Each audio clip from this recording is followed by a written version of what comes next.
Don't worry, आप बेटी एकदम ठीक है। That's fine now, thank God. ये मेरे लिए भी बहुत नया था। ये मेरे पूरे करियर में मैंने फर्स्ट टाइम कोई ऐसा केस देखा है जो मौत के मुंह से वापस आया है। मैंने अभी तक सिर्फ सुना था, ये फर्स्ट टाइम है। I am witnessing this miracle. Don't worry, वो घर आ जाएंगे कुछ दिनों में आपके साथ। यहाँ से डिस्चार्ज हो जाएंगे। She will come home. Thanks doctor.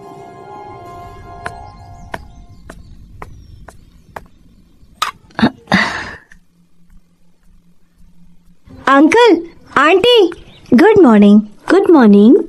Ma'am साहब, ब्रेकफास्ट रेडी है, आ जाइए।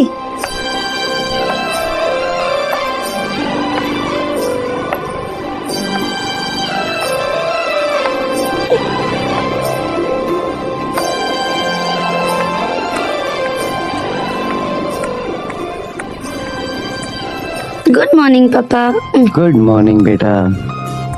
Good morning. Hi. Good morning मम्मा। गुड मॉर्निंग मेरा बेटा, आजा बैठो। जेनी,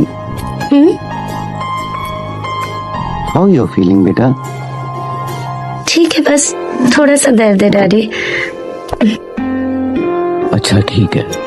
पहले बेटा ये लो। मम्मा वो इडली। क्यों? मैं नहीं खा रही इडली, मैं ना एप्पल और बनाना लेके जा रही हूँ। चलो, I am getting late for office, bye. बेटा बात सुनो, तुम्हारा हाथ फ्रैक्चर है, तुम बाहर चल के ऑटो बुलाओ, मैं तुम्हें छोड़ देता हूँ। अरे नहीं डैड, प्लीज, मैं ऑटो ले लूंगी, आप ब्रेकफास्ट करो। मम्मा have your breakfast. Bye bye bye bye bye bye बेटा।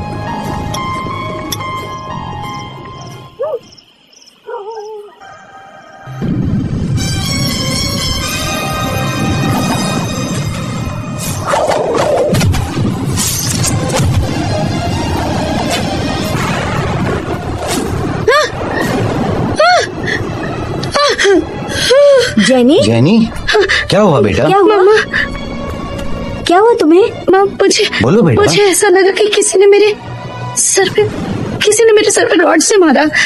कोई बात नहीं बेटा, तुमने कोई बुरा सपना देखा है, बस इसलिए डर गई हो तुम। आओ मेरी गोद में सो जाओ। डरते नहीं बेटा, सो जाओ, सो जाओ बेटा। हमके आशीर्वाद दी बाबा। खुश का समस्या? हमार शादी के 2 साल हो गए बाबा, कोनो बच्चा नहीं थे बाबा। आगे झुका। हाँ बाबा। आगे झुका बेटा, डरा मत, झुक जा। हर समस्या का एक उपाय है, बाबा का हथौड़ा। जा बेटा, सारा काम हो जाए। हथौड़ा बाबा की जय, हथौड़ा बाबा की जय। बाबा, बाबा जी, कब भाई? बाबा जी, ये मेरे पति, करता नहीं कोई काम, दिन भर सिर्फ आराम, क्या होगा हमारा अंजाम। ये तो चेहरे से निकम्मा लगा था कि सर्वा का काम करे। तो क्यों हो रही हो इस बेकार के लिए परेशान? इसको छोड़ के कहीं और दो ध्यान, तभी होगा तुम्हारा कल्याण। बोलो हथौड़ा बाबा की जय। बाबा की जय। बाबा की जय हो। रुको रुको, अभी प्रसाद कहाँ मिला है? हाँ? प्रसाद तू सरऊ यही के लायक हुआ। रुक जाओ। बाबा आराम से। लागल ना चोट? हमके लागल नहीं, प्यार से मरनी है। जा, 4 दिन में सरऊ काम करे लगी है कुछ न कुछ। बोला हथौड़ा बाबा के जय। कल्याण हो, कल्याण हो। एक फोन नंबर ले लिया चला।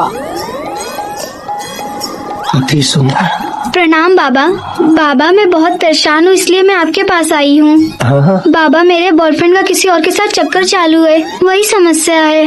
बाबा कोई उपाय है तो बताओ, बहुत परेशान हूँ, यही समस्या लेके आई हूँ। कान में बोला?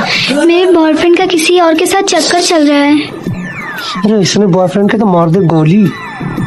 एक बॉयफ्रेंड का चक्कर चालू होता था, दुनिया में बहुत लोग हुए हैं।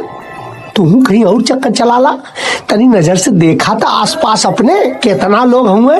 नहीं बाबा, हमको वही चाहिए। करो करो ना, तो के ना मारो। लगन लाना जोर से, नहीं प्यार से मरनी है। रुक 1 मिनट। ओम अजय देवगन, अमिताभ बच्चन, आमिर खान। जा कल्याण हो जाइए। जी बाबा प्रणाम। मैसेज करिए हमके बाद हाँ, में बाबा, कौन ठीक है, समस्या बाबा। होता है। फोन नंबर ले लिया चलवा से। फोन नंबर दे दिए। एक्सक्यूज मी, ये आप लोग ने लाइन क्यों लगाई है? हथौड़ा बाबा से आशीर्वाद लेने के लिए? आशीर्वाद सास का कल्याण हो जाइए। जा। और ढूंगी बुआ का हमको 500 रुपया डेली का मिलता है, इसलिए आता हूँ। यहाँ पे लाइन लगाने का 500 रुपया? कल्याण हो। नेक्स्ट। अरे बाबा, एक मिनट, एक मिनट। खड़ा हो, सीधा खड़ा हो, सीधा खड़ा हो। अबे तय तो अपने आप में खुद एक समस्या बाड़े। तोर क्या समस्या अबे? बाबा हाँ। हमार बहुत बड़का समस्या बा बाबा, बहुत बड़ा समस्या बा। हाइट से भी बढ़। हाँ बाबा, बाबा लहू का समस्या बोल।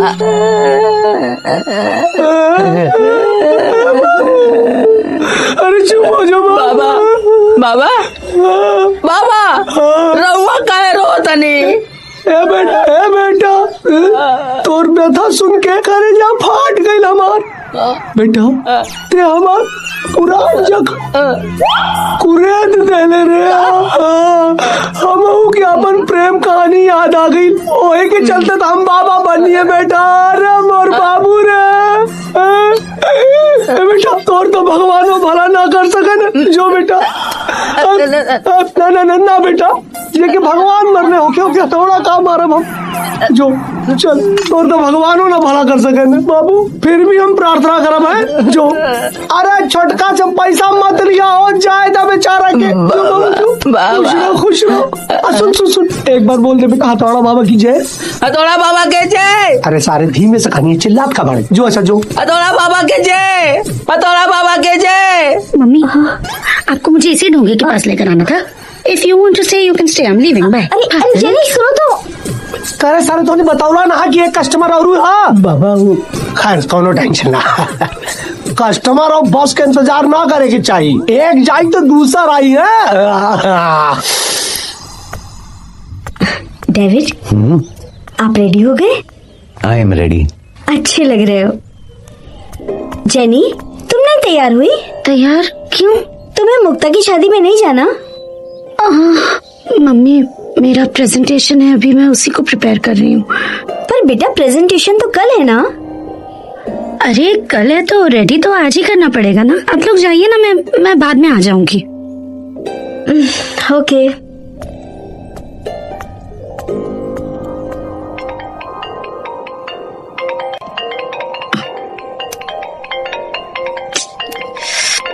मुक्ता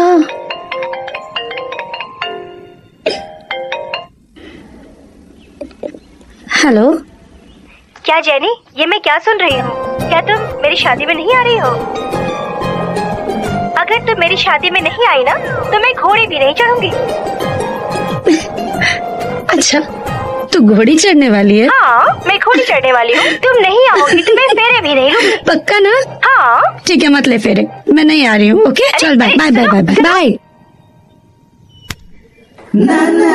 जाना ही पड़ेगा। पापा मैं जा रही हूँ रेडी होने। ओके जेनी रेडी होने गई है। अरे सुनो। हाँ तुम ही फोन करवाई थी ना? हाँ सही की है।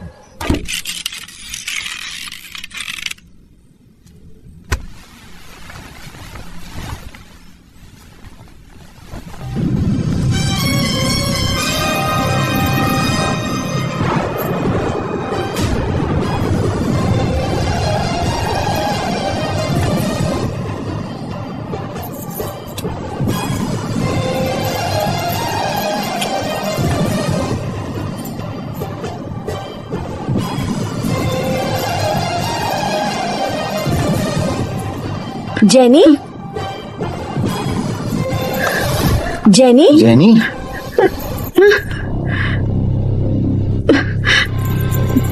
अरे वाओ तुमने मेरी साड़ी पहनी है, बहुत सुंदर लग रही हो। You are looking pretty. पर तुमने साड़ी क्यों पहनी है? अरे रिहाना ये नॉर्थ इंडियन की शादी है, ऐसी साड़ी पहनना ट्रेंड है। ओह अरे सुनो अब क्या? साड़ी में तो तुम भी बहुत खूबसूरत लगती हो। हाँ मम्मा please, you also wear a sari. No. Please please please please, come come come कम।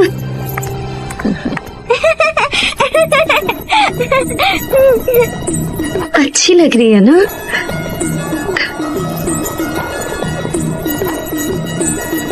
प्रणाम अंकल। God bless you. प्रणाम अंकल। Best of luck. प्रणाम अंकल। खुश रहो बेटा। प्रणाम अंकल। पकड़िए। Many many congratulations and thank you so much and all the best। इस भूतनी से जो शादी हो रही है, क्या था वो मम्मा? कोई तो मुझसे बोल रही थी कि वो आज फेरे नहीं लेगी, है ना? हाँ, ये तो कह रही थी कि मुझे शादी में नहीं आना है। ओ हेलो, नाटक मत कर। तुझे पता था कि तेरी शादी में कैसे भी मिस नहीं करती। मैं बोल बोल कर परेशान हो गई। तुमने बोला था ना कि मैं शादी में नहीं आऊंगी। मैंने कोई फोन नहीं किया। आ गई, चलो।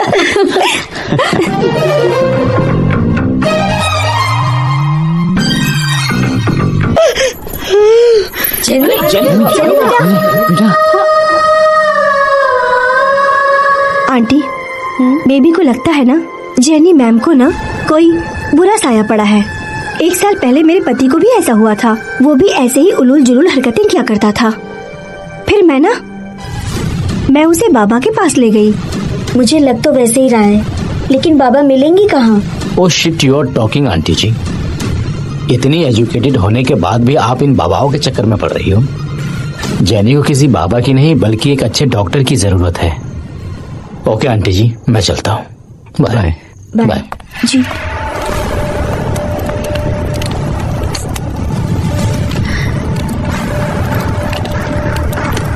ओम ह्रीं क्लीं विच्चे स्वाहा। ओम ह्रीं क्लीं विच्चे स्वाहा। ओम ह्रीं विच्चे स्वाहा। विच्चे स्वाहा। ओम ह्रीं क्लीं विच्चे स्वाहा। विच्चे स्वाहा। ओम ह्रीं क्लीं विच्चे स्वाहा। ओम ह्रीं क्लीं विच्चे स्वाहा। ओम ह्रीं क्लीं विच्चे स्वाहा। उन्हें करने दो। ओम ह्रीं क्लीं विच्चे स्वाहा। ओम ह्रीं क्लीं विच्चे स्वाहा। ओम ह्रीं क्लीं विच्चे स्वाहा। ओम ह्रीं क्लीं विच्चे स्वाहा। ओम ह्रीं क्लीं विच्चे स्वाहा। ओम ह्रीं क्लीं विच्चे स्वाहा। ओम ह्रीं क्लीं विच्चे स्वाहा। ओम ह्रीं क्लीं विच्चे स्वाहा। ओम ह्रीं क्लीं विच्चे स्वाहा। ओम ह्रीं क्लीं विच्चे स्वाहा। ओम ह्रीं क्लीं विच्चे स्वाहा। ओम ह्रीं क्लीं विच्चे स्वाहा। ओम ह्रीं क्लीं विच्चे स्वाहा। ओम दर्शनाय नमः। ओम दर्शनाय नमः। ओम दर्शनाय नमः। ओम दर्शनाय नमः। ओम दर्शनाय नमः। ओम दर्शनाय नमः। ओम दर्शनाय नमः। ओम दर्शनाय नमः। स्वाहा। ओम ह्रीं क्लीं विच्चे स्वाहा। क्लीं विच्चे स्वाहा। ओम ह्रीं क्लीं विच्चे स्वाहा। ओम ह्रीं क्लीं विच्चे स्वाहा। ओम ह्रीं क्लीं विच्चे स्वाहा। ओम ह्रीं क्लीं विच्चे स्वाहा। ओम ह्रीं क्लीं विच्चे स्वाहा। ओम ह्रीं क्लीं विच्चे स्वाहा। ओम ह्रीं क्लीं विच्चे स्वाहा। ओम ह्रीं क्लीं विच्चे स्वाहा। ओम ह्रीं क्लीं विच्चे स्वाहा। ओम ह्रीं क्लीं विच्चे स्वाहा। मत निकालो हमके जेनी से दूर मत करो। ओम ह्रीं क्लीं विच्चे स्वाहा। ओम ह्रीं क्लीं विच्चे स्वाहा। ओम ह्रीं क्लीं विच्चे स्वाहा। प्रकट हो। ओम ह्रीं क्लीं विच्चे स्वाहा। ओम ह्रीं क्लीं विच्चे स्वाहा। क्लीं विच्चे स्वाहा। ओम ह्रीं क्लीं विच्चे स्वाहा।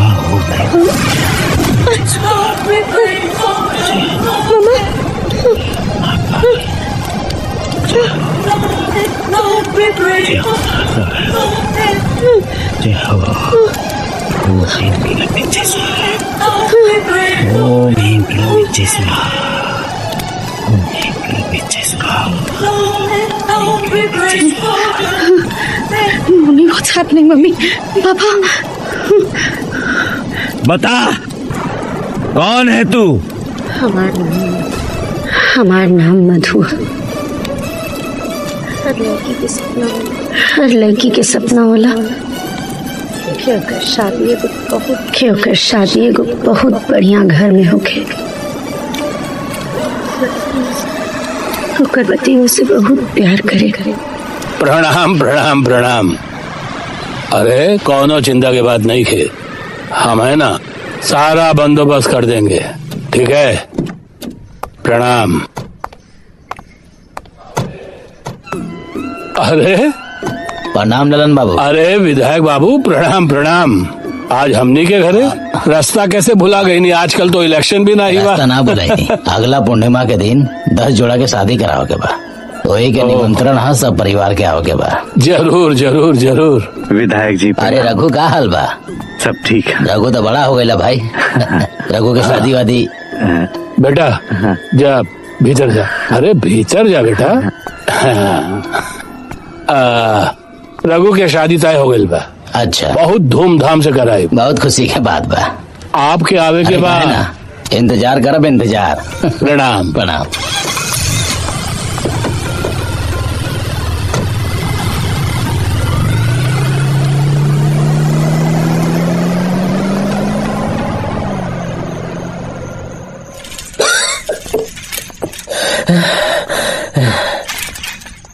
ऐसे बड़ भाग सौभाग्य के बाद हमारा खातिर दूसरा और का होई कि हमार मधु बिटिया के डोली ऊ घर में जाई और रघु बाबू से बियाह होई। ठीक बा बेटा, जुग जुग जिया, जुग जुग जिया।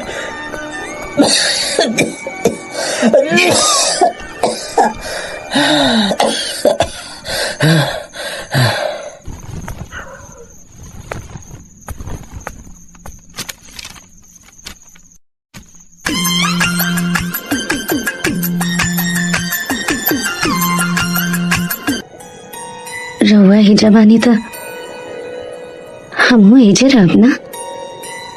ना ना, हम तो रोज ऐसे सुतेली। तू ऊपर जा। ना हम एजे रह। ना ना ना ना, हर जगह है जाने की। तू ऊपर जा। हम कह देनी ना हम ये रह। अरे ना, हम कहा तानी ना, तू ऊपर जा। देखी हमार बात मानी, हम कहनी ना हम एजे रह। अरे हम कहा तानी ना, तू ऊपर जा।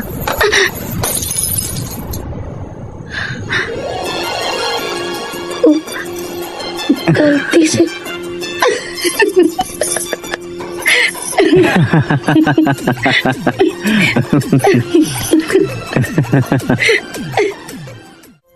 वाह, खाना तो एकदम बहुत स्वादिष्ट बनल बा। ए मालिक, आज के खाना ना छटकी बहुरिया बनौले बाड़ी।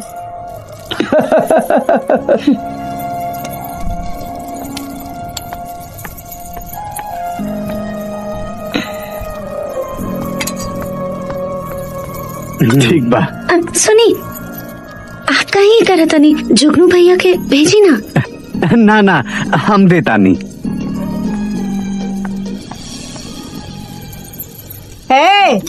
हई जब आयल रहली तो इहो बहुत बढ़िया खाना बनावत रहली, लेकिन जहिया से उत्तम भइले तहिया से खाना के स्वाद तो भूलिए गईनी। अरे खा लोगिन।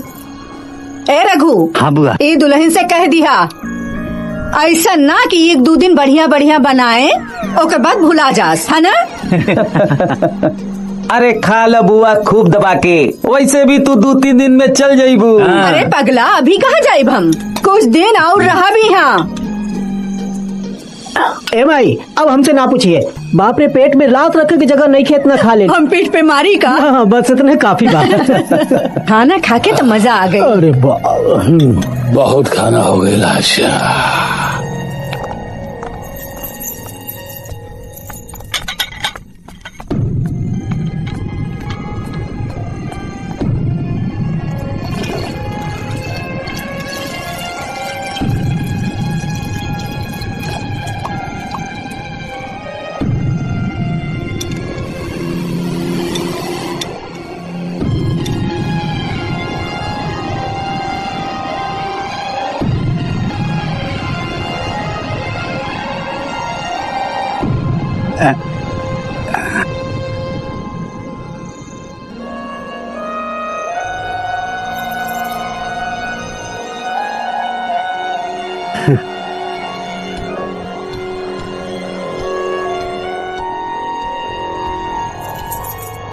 अरे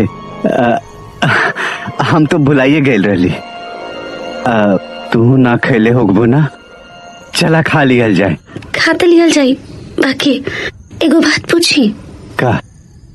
ओ आपका रोजे ऐसे सबके खैला के बाद फिर अकेले नीचे बैठ के खाने का? हाँ, अब तू आ गेलू ना, अब तहार संगे बैठ के खाई।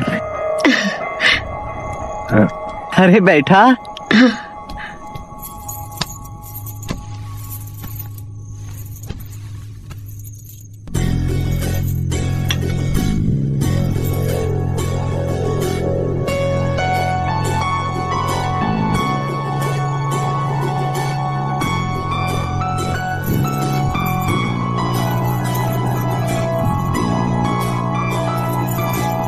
ए भैया, हाँ हिने हिने। हाँ हाँ, जल्दी ले आवा, आराम से गिर मत जाइए। तू अपन देखा।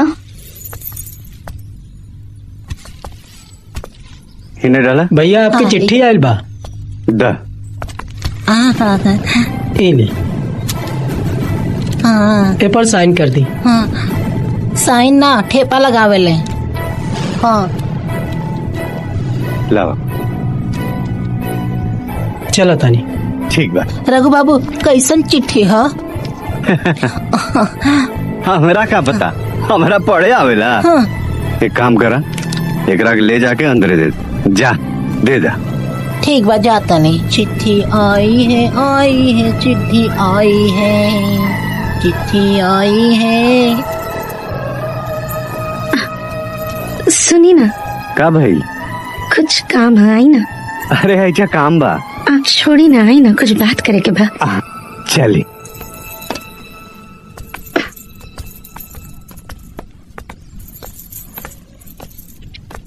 बैठी। हाँ,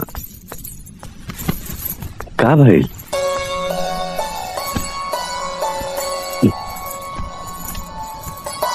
एगो बात पूछी, आप बुरा तो ना माना? हाँ हाँ, पूछा। जौन डाकिया आयल रहे, ओकरा डायरी में आप अंगूठा लगवनी हा। आप पढ़ाई ना कहनी है का? ना। काहे?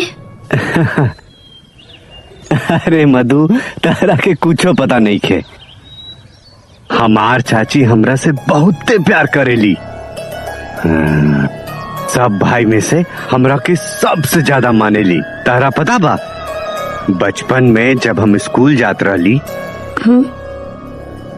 तब हमार चाची हमरा के देख के खूब खूब रोए लगली। इतना रोए लगली कि हमरा से देखल ना गई। ऐसे वो दिन के बाद हम कबो स्कूले ना गई नी। तारा पता बा, चाची कहेली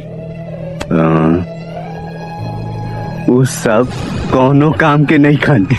ऐसे हम घर के काम करेली और सब कहाँ कहाँ बाहर जाले। एकदम तू बुद्धू बाड़ू। तारा कुछ पता नहीं के। हाँ हाँ हो जाई, ऐसे भी तोरे अकाउंट में डलवा देले बानी। बाबूजी रखा तानी। बाबूजी सुनी ना, हाँ? हमके कुछ दिन खातिर 20 लाख रुपया चाहिए, एक बिजनेस स्टार्ट करे बा। 20 लाख? हाँ 2 दिन के भीतर? जी। अब इतना पैसा का इंतजाम इतना जल्दी कहाँ से हुई? भैया बाबूजी से अरे तू ना, तू लोग हमार बात कान खोल के सुन ल। तोहरा के गाड़ी किने की भूत सवार है, अब एकरा के बिजनेस करे के भूत सवार हो। बाबूजी गाड़ी? चुप। ला, तोर बेटन के खाली पैसे चाहिए। तू लोग ना सिर्फ जमीन बेचे के सोची है, कुछ कमाई धमाई के ना। हाँ अब ए बहू जी तनी समझाओ ना बाबूजी के। बाबूजी तो हर बात मानल है। तो के तो मालूम बा, बिजनेस करे खातिर बहुत सारा पैसा लागेला। अब बिजनेस कैला से ही ना पैसा आवेला। तू बाबूजी से एक बार कही दे तू, तो बाबूजी हमारे को पैसा दे देते। जी दे दी ना पैसा। अगर मुनाफा हुई तो अपने लोग के ही फायदा हुई ना। बहू, अब तू कहत बाड़ू तो दे देत बानी, ना तो हम ये लोगन के मना कर चुकल रहनी। हाँ ठीक है बाबू, तो पैसा दे देब ना। कितना चाहिए? 20 लाख। बस।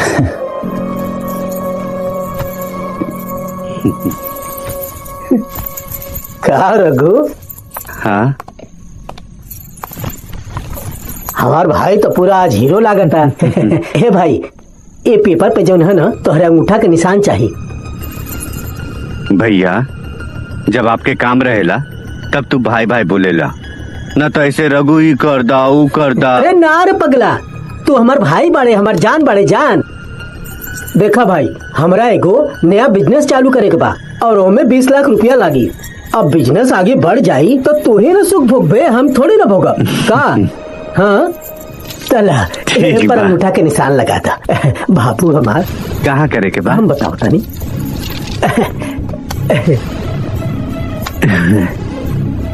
यहाँ कही था, यहाँ यहाँ यहाँ ए तरफ। हाँ यहाँ कही था।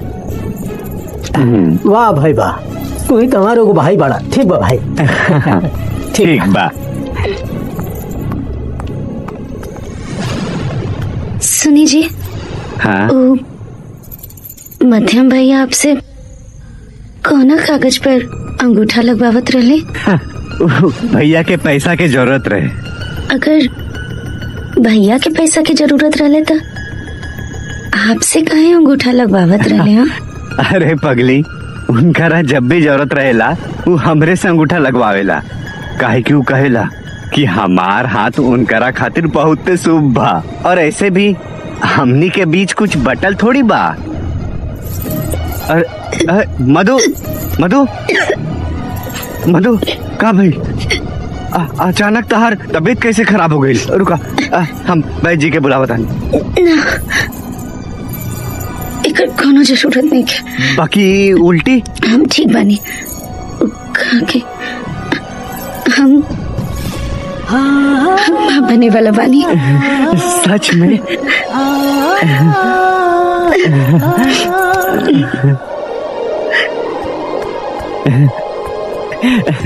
चाचा जी, चाचा जी, ले मिठाई खाई।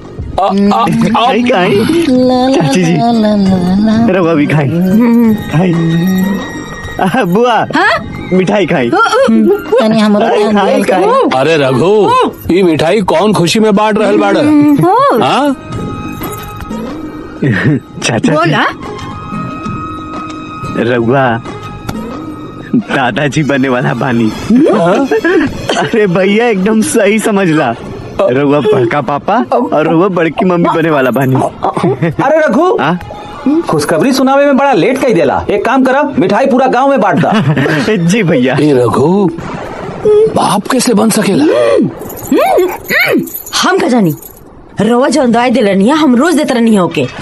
जब तू रोज ओकरा दवाई देता रहलू तब बच्चा कैसे होके वाला बा? हम का जानी, हम का जानी। ए भैया, वो तो वैदे बता सकेला कि का हुई। बुला के पूछी ओकरा से, पूछी। ओ उत्तम। मालिक, रउआ के हमरा बाती पे काहे ना यकीन होता हुए?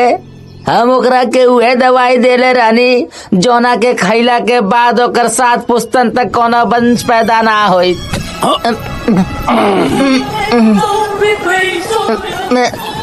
देख बैठ, कान खोल के सुन। अगर तोरी बात गलत भई तो ते अपन पुश्त आगे बढ़ावे के लायक ना रहे और तोर खातिर दवाई ना बनाई, काट के फेंक दे। बुझाई ले। मालिक ले जाके रखे।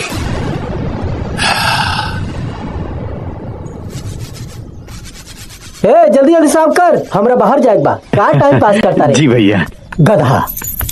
ए रघु, ये जूता साफ करने के बाद ना थोड़ा हवेली साफ कर दी है। ठीक बा चाची जी। दिवाली आवे वाला बा ना। ठीक बा चाची जी। युवराज जी, अरे हाँ ये का करता नहीं? उठी ना, ये सब आपके काम नहीं है। उठी ना। अरे जूता पालिश करा। छोड़ी ना ओके। उठी। अरे ये सब काहे करता नहीं युवराज जी? दुल्हन, पति का नाव ना ले जला। मधु, पति के नाम लेला से हमनी सबके पाप लागी। अच्छा दीदी, तब का अपना परमेश्वर से जूता पॉलिश करवला से पाप न लागेला? ये सब काम खातिर घर में नौकर बाना।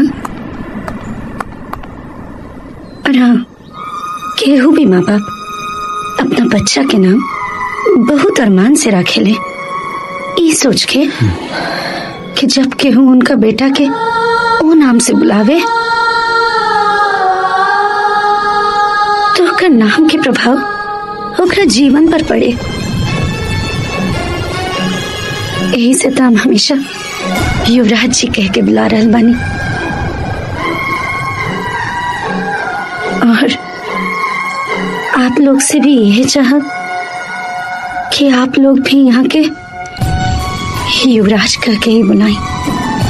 बहू, हमनी के तो युवराज के प्यार से रघु बुलावे नहीं। हाँ, है ना रघु? सही कहा तारे। अब घर के काम हम न करब तक ही करी। जुगनू भैया, जुगनू भैया। हाँ छोटी मालकिन, हाँ बोली। जुगनू भैया, आप ये जूता पॉलिश कर दे। हाँ कर दे। रघु तो हमार शुरुआत से जूता पॉलिश करल है और वो जूता पहन के हम तब काम पे जानी। भैया, आप बाहर जाके काम करत आनी, बहुत अच्छा बात बा। बाकी जे आदमी घर पे रुक के घर के देख रेख करेला, घर के संभालेला, घर में का सामान कितना कम बेसी बा वो सब के ख्याल रखेला, ओकरा से नौकर वाला काम करवावल ठीक तो नहीं खे ना? युवराज जी, आज के बाद आप ई कुल काम ना करब। मधु, ऐसा नहीं खे लागत कि आजकल तो हर जुबान बहुत चलत बा। बुआ जी, हमार जुबान ज्यादा चल रहल बा कि कम चल रहल बा ई तो हमके नहीं खे मालूम। बाकी हमके ई जरूर मालूम बा कि हम कुछ गलत नहीं की करत। आप छोड़ी सब, चली अंदर चली।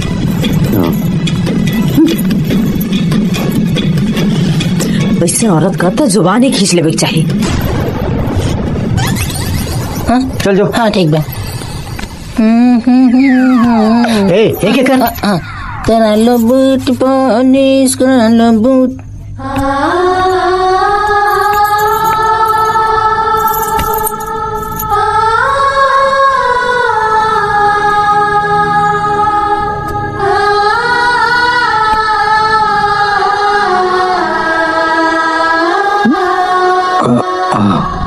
मधु, देखा तू उदास मत होगा, न तो हमनी के होके वाला बच्चा पर बुरा असर पड़ी।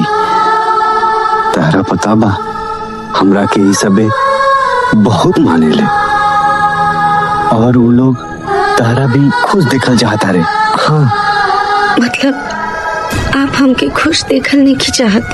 ना ना ना ना, सच सच कहता नहीं।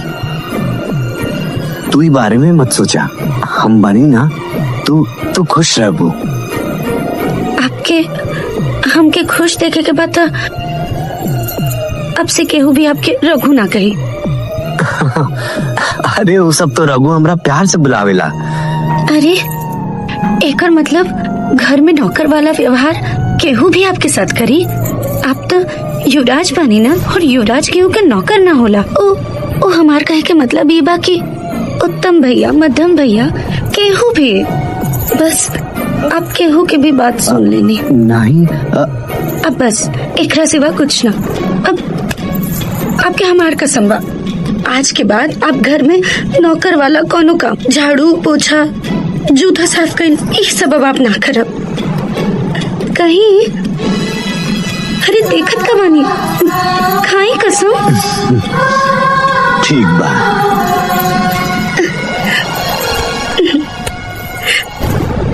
लल्ला लल्ला लोरी। ए जुगनू, हाय लेके जो। अरे वाह, हमरा खातिर बाका, तोरा खातिर ना। हाय ले जाके मधु को पिला दे। हाँ पूरा। ध्यान से पकड़। ठीक है, पूरा खत्म हो जाए चाहिए। ठीक बा मालकिन। चल जाओ।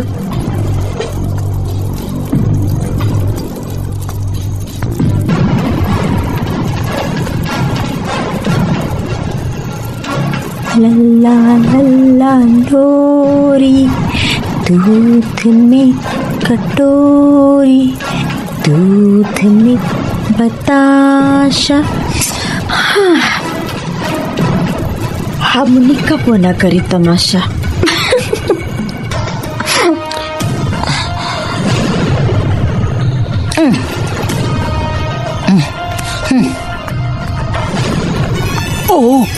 बहु आवतिया ओई जा तेल तेल जा जा जा जा जा जा।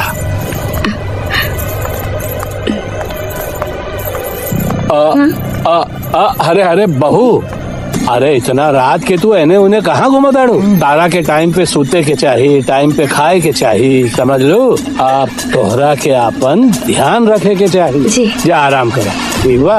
हाँ।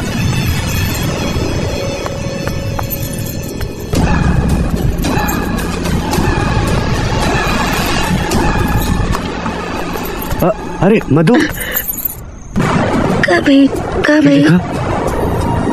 अरे यहाँ तेल कैसे? पता न। जुगनू भैया, ए जुगनू भैया, का हाजी? ऐजा तेल के गिरा देगा। रघु बाबू और दुल्हन, तू यहाँ से जा लोगिन, हम सब साफ कर देते नहीं। जाई लो। हाँ। अरे पोछवा कहाँ गई? ये तो रहला।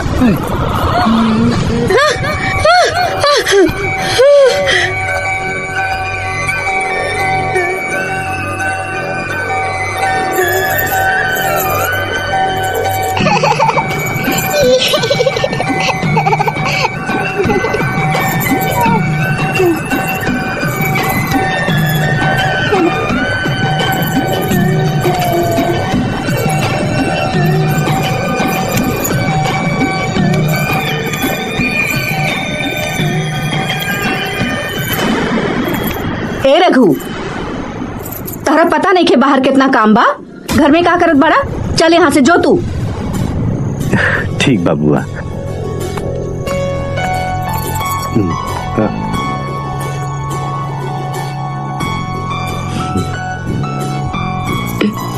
हम जुगनू भैया के बोल देता नहीं।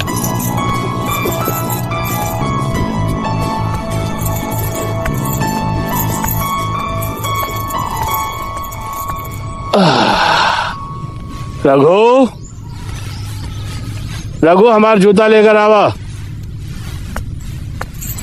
आइए।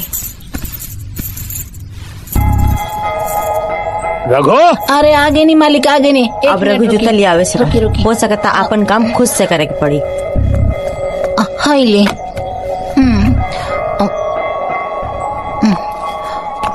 रघु कहाँ बा? तो रघु बाबू अपना दुल्हन के साथ कमरा में पानी।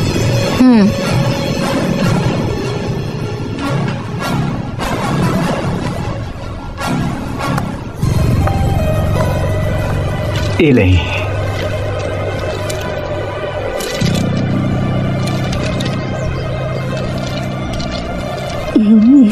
अरे सुना जी बाबूजी, जाके रघु के बुला कर ले आवा। ठीक बा बाबूजी। आवत। हाँ हाँ हाँ। रघु भैया, ए रघु भैया, अरे जल्दी चली, बाबूजी बुलाओ तरन। हाँ हाँ चली चली चली। आई बैठी। आवा। अरे रघु बेटा। चाचा जी। हाँ, बैठ बैठ बैठ बैठ बैठ। बैठा। यहाँ बैठ बैठ। अरे यहाँ बैठ। आइजा। हाँ वकील साहब, रघु बेटा, यह पेपर और यह स्याही लगा डालो। लगावा बेटा। ले बेटा। हाँ लगा। ले। बायां से दायां से ना। हाँ बस यहाँ। रुकिए युवराज जी। हाँ ये हूँ।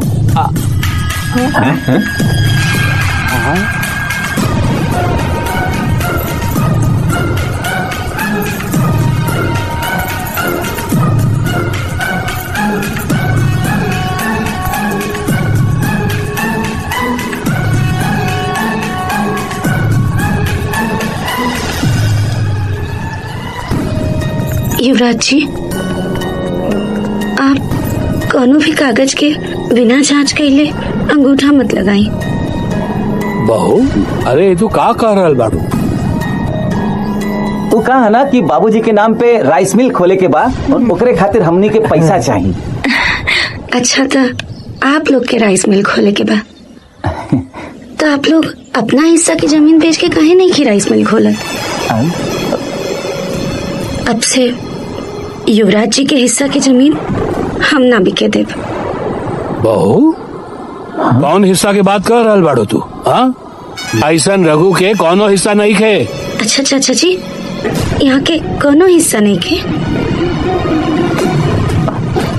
तो फिर आप लोग युवराज जी से एक कागज पर अंगूठा काहे लगवावतन? मधु, ए चुप। जब तू हिस्सा के बात करी देले बाड़ू तो चारों भाई में प्रॉपर्टी के बराबर बराबर के हिस्सा कर देता नहीं, ठीक बा? हाँ। 4 हिस्सा कैसे? हाँ? हिस्सा तो 2 गो लगी ना, एगो आपके परिवार के और एगो युवराज जी के। का वकील जी, हम ठीक कहता नहीं ना? मधु, पागल होइल बाड़ू? बाबूजी से जवान लड़ा हो ताड़ू। हमने भाई लोगन के मामला बा, देखा तू बीच में मत पड़ा था तो हर जवान खींच ले। भैया, हाँ, जबान संभाल के बात करी। मधु हमार पत्नी बाड़ी और मधु जब एक बार कह देली तो हम कौनो पेपर पर अंगूठा ना लगाई।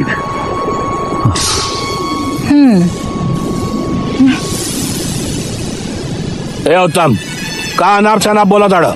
ये बहू बाड़ी और बहू जौन बोला ताड़ी ओकरा के ध्यान से सुना है ना? अब ठीक बा बहू, जौन तू कहत बाड़ू अब वैसे नहीं हुई। हाँ, युवराज बेटा, बहू के भीतर ले जा। चल।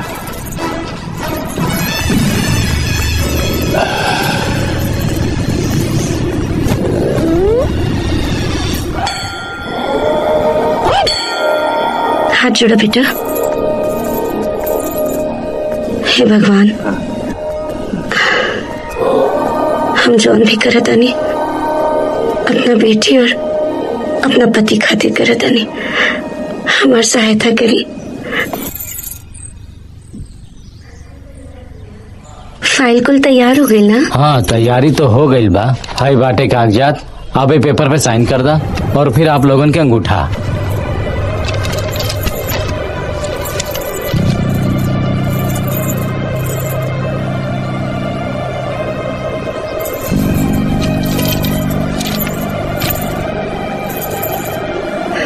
देखिए, ज्यादा सोची मत। हम जौन भी करतानी अपना बेटी खातिर करतानी ना, अंगूठा लगा दी।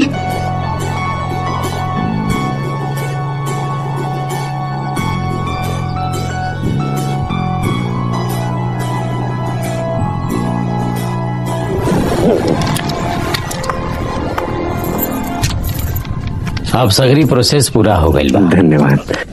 अब आप लोग जा सकीले। चला। हेलो, बोले। रघु और मधु के रजिस्ट्रार ऑफिस में देखनी है। तनी ध्यान दे, लेनी के देनी न पड़ जाए।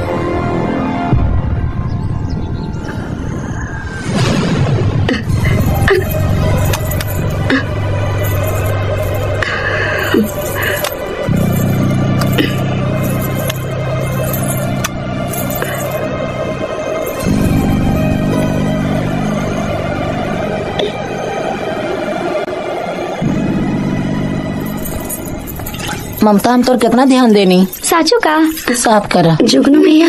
जी दुल्हन। युवराज जी कहीं दिखाई नहीं खन देत, पता बा कहाँ बानी? अब इन्हें रघु बाबू के उत्तम बाबू खरियान ले गई नी। हाँ, का इतना राती के? अच्छा, हम ना तनी जाके देखा तानी, अगर परी जग जाई तो परी के ध्यान रखब। हाँ ठीक है दुल्हन। ले धोआ।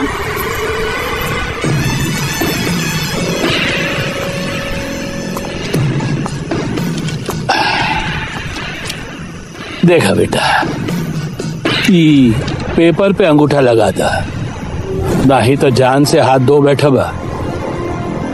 अरे काहे इतना जिद करत बाड़ा? हाँ, कर दा। हाला कर दा। हाँ कर दा। करा ना चाचा जी,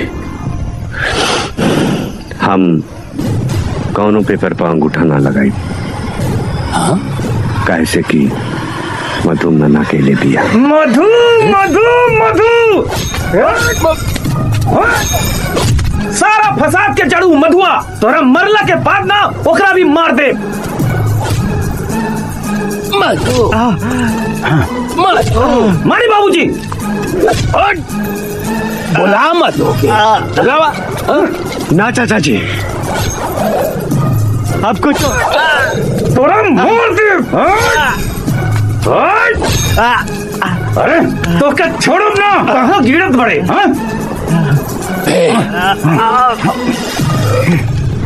लगावा अंगूठा। युवराज जी, हम आवतनी। मधु तो भाग जा। मधु तो भाग जा। तारा के हमरा और परी के कसम मधु, तो भाग जा। मधु भाग जा मधु। ए बेटा, पकड़ ओकरा के, पकड़, सब देख ले भी। भाग जा मधु। पकड़, मार ओकरा के। रुक जाओ। अरे रुक।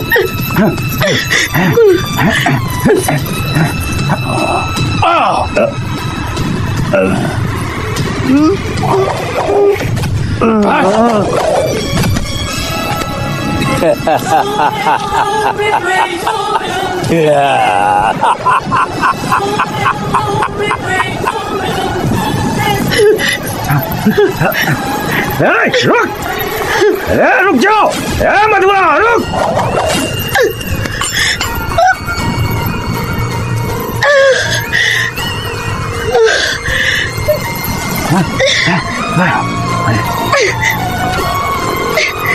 रुक मधु। कहाँ गई?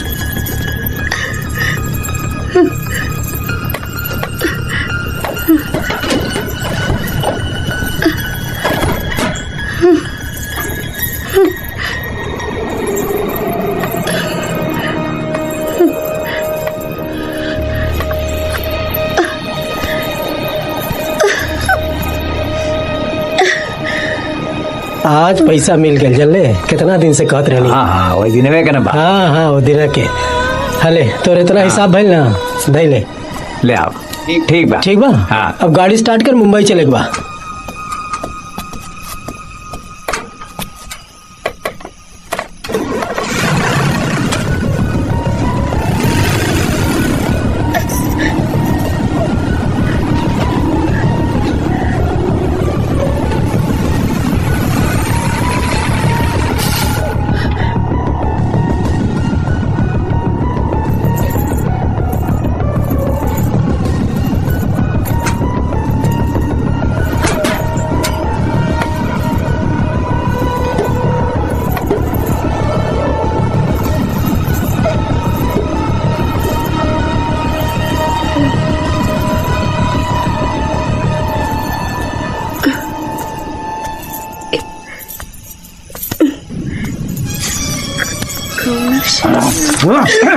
बहुत भगैले थे हमरा के। ते अपना पति के पास जो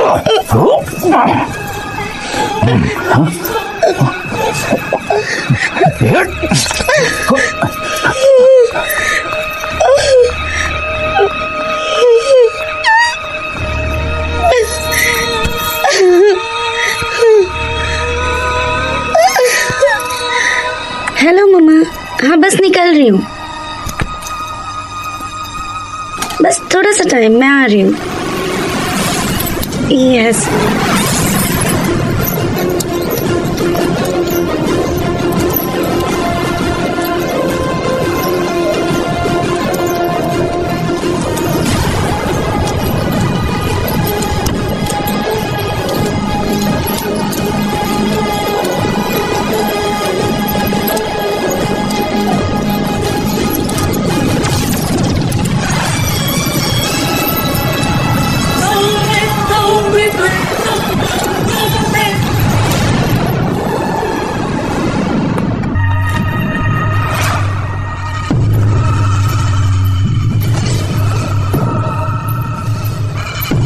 ना रही बांस ना बजी बांसुरी।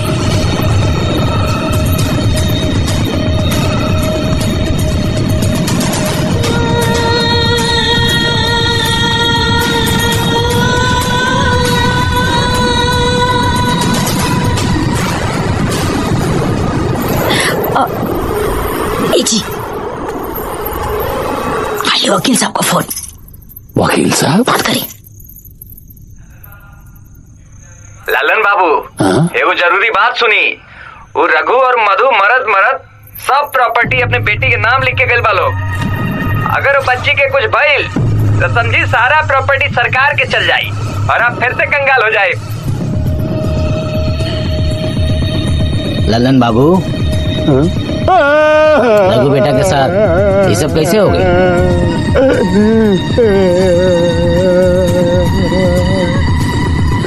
अरे विधायक बाबू, ई अनहोनी के हमके कौनो आभास न रहे। वो औरत इतना बच्चलन रहे कि हमके पता ही न रहे।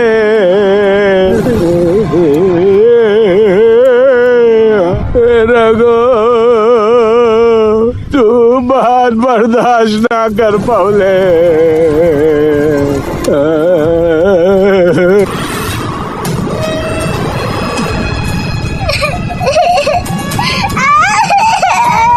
परी, ए परी, रुक जा परी। ए बेटा रुको, रुक जा। ए बेटा,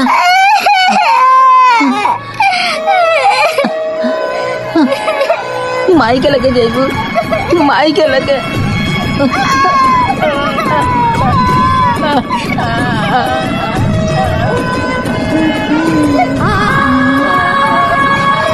परी, क्या हुआ? क्या भाई? चुप हो जा परी। परी रोवा जी, पापा के पास जाएगा, माई के पास जाबू। चला तो चल।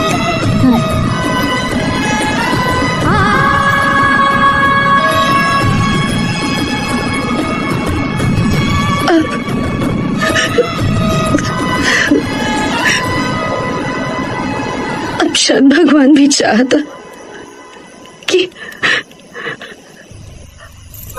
हम अपन बेटी के इंसाफ दिला पाए। तबे तो जेनी के और हमारे चेहरा में इतना ज्यादा समानता बा। हमके जेनी के शरीर से दूर मत करी बाबा, हमके जेनी के शरीर से अलग मत करी, ना तो हम अपना बेटी के इंसाफ ना दिलवा पाए।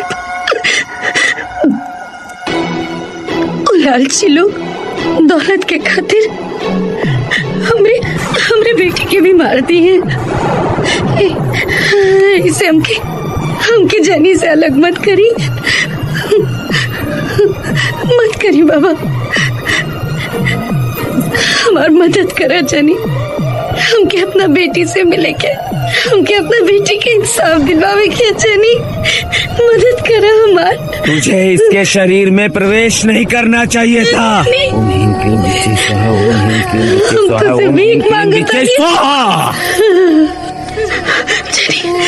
जेनी हमारी बात मान लो। जेनी हमके अपना बेटी से मिले के। जेनी हमारी मदद करे। जेनी हमारी मदद करे। जेनी हमारी बेटी के बारे में सोचा, हमारी मदद करना। जेनी हमारी मदद करना। जेनी ओम ह्रीं स्वाहा, ओम ह्रीं स्वाहा, ओम ह्रीं स्वाहा। अब आप जा सकती हैं। आपकी समस्या का निदान कर चुका हूँ। अब कोई भी आत्मा आपको परेशान नहीं करेगी।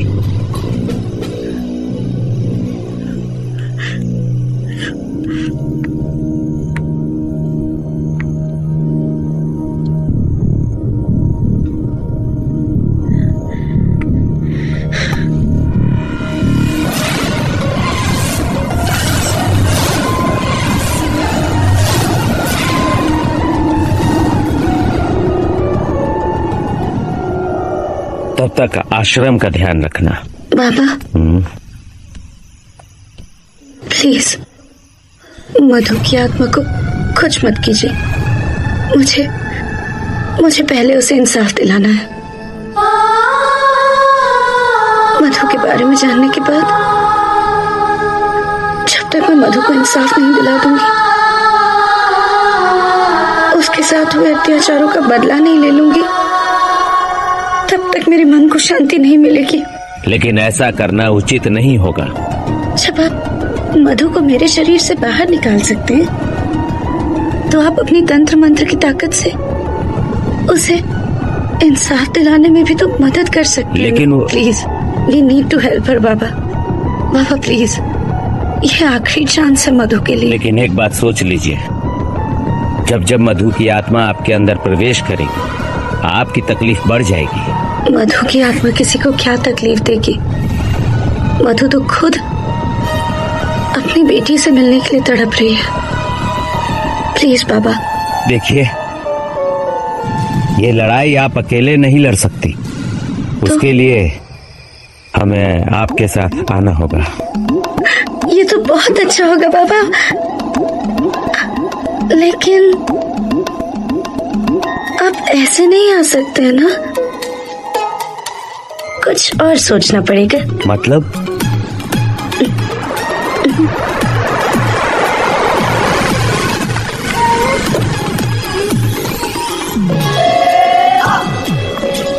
तो जेनिफर उर्फ जेनी जी, अब मैं अपना एक्टिंग शुरू करता हूँ। गांव के कुछ लोग खड़े तो हैं, देखता हूँ क्या असर पड़ता है।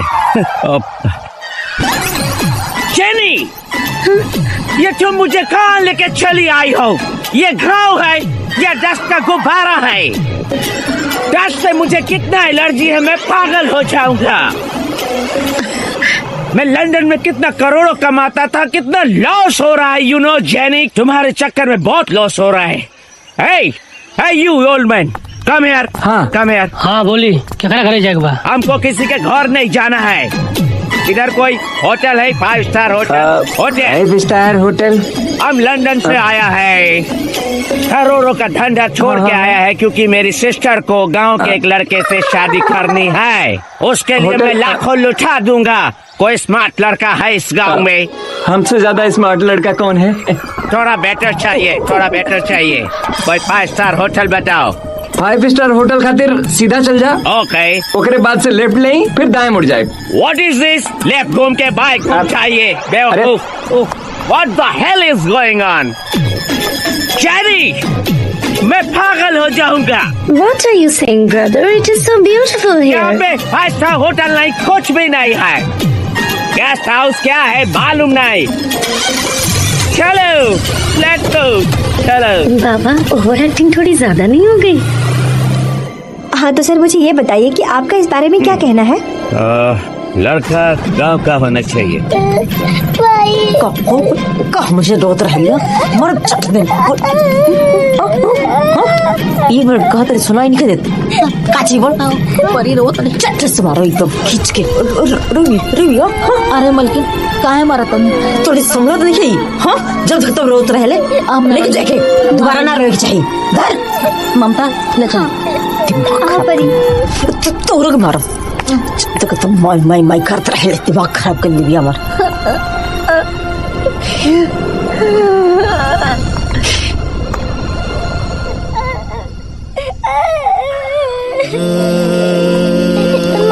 चुप आ जा, माई आवते हैं। खाला परी, खाला बेटा, खाला खाला परी। अच्छा चुप हो जा। पापा मम्मी आई है बेटा, पापा मम्मी आई है। ला बेटा ना खाई, हटावा ना खाई वो का। अब का? अच्छा पापा के पास जाएगा बाबू। अच्छा चुप हो जा, तू खाना खाला परी, फिर तो के पापा के पास लेके चला। ला खाला परी। बाबूजी, हमरा के ना 10 करोड़ रुपया चाहिए, वो फैक्ट्री खोले के बाद। 10 करोड़? तो हर डिमांड कुछ ज्यादा नहीं के बढ़ गई? अब बाबूजी, आप तो जानते ही बड़ा आदमी बने खातिर बड़ा सोचे के चाहिए। अब इतना जल्दी इतना बड़ रकम के जुगाड़ कैसे हुई? एक मिनट। लंदन से आई लड़की गांव के लड़के से करना चाहती है शादी। मुंह मांगा देंगे दहेज 10 करोड़। मुंह मांगा रकम। बाबूजी, हमके मुंह मांगा दाम ना चाहिए, सिर्फ 10 करोड़ चाहिए बस। अरे बेटा, बड़ा आदमी बने खातिर बड़ा सोचे के चाहिए। हाँ बाबूजी।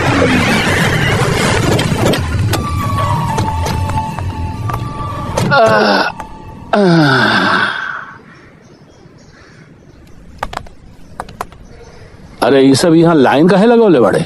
का हो काय खातिर तू आयल बड़ा? शादी करना। वो विदेशिया से? हाँ। कहनी के का होई पता? का होई जाना तड़ा? ओ मुंह खोल के बुढ़ौती में आ गईला। भागे ऐसे।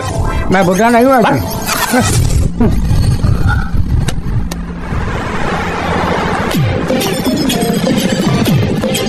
Who is Mr. Lalan Singh ji? बाबूजी हमारे। Okay. Nice to meet you, Lalan Singh ji. Lalan Singh. Okay, Lalan Singh ji.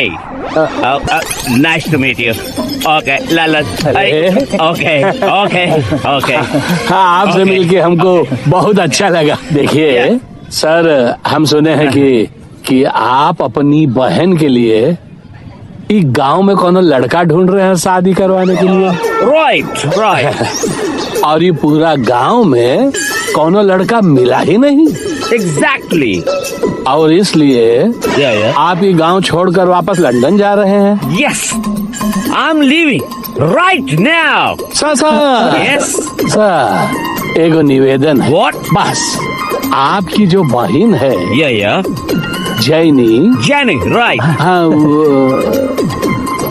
यहाँ कहीं दिखाई नहीं दे रही है। आप मिलना चाहता है? हाँ। Come with me, come. क्या बोला? What happened? Come with me means हमारे साथ आइए। Come. हेलो। हवा मिल रही। नहीं, मैं तो यहाँ से शादी करके फिर ही वापस आऊंगी। Jenny.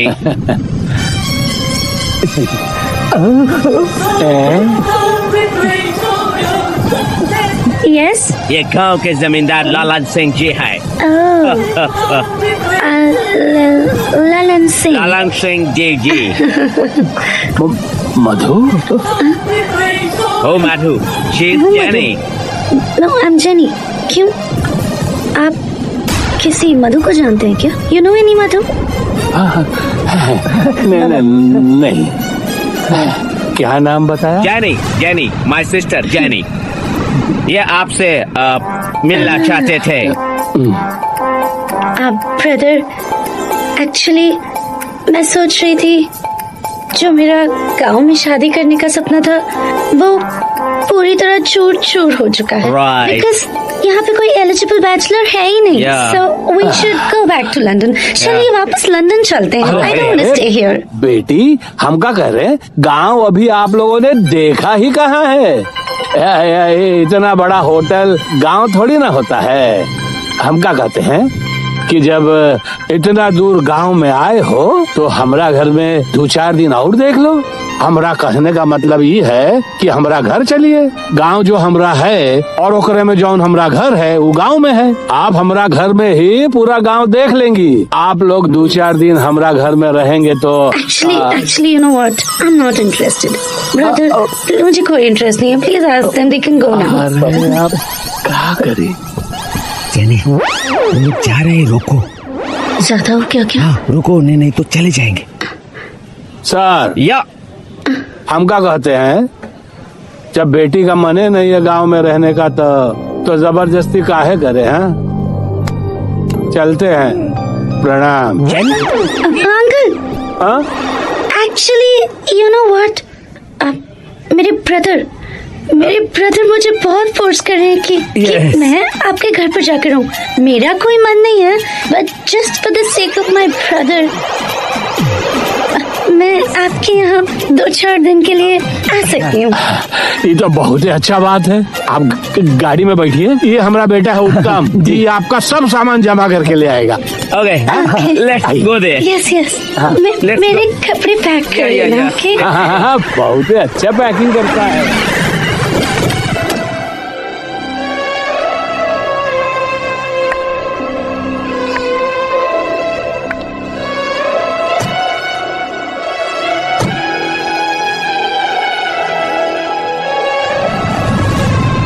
आइए मैडम, आइए आइए सर, आइए आइए मैडम, आइए। आओ जल्दी आओ जल्दी। आइए आइए आइए मैडम, आइए। अरे ये हमारी धर्म पत्नी है मैडम। अरे कौन दिखत बारो? हाँ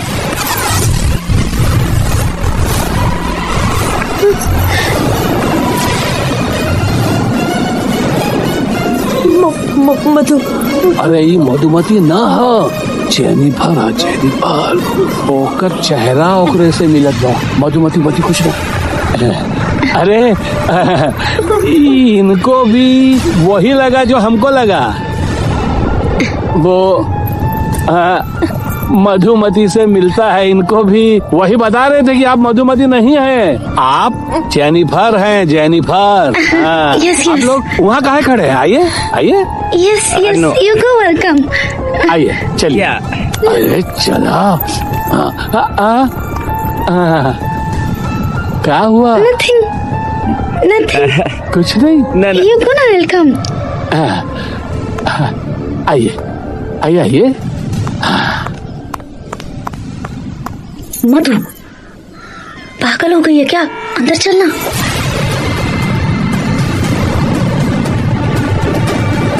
ना, हम ये घर में ना जा पाई, कहीं से कि घर से बांधल गई बा। क्या?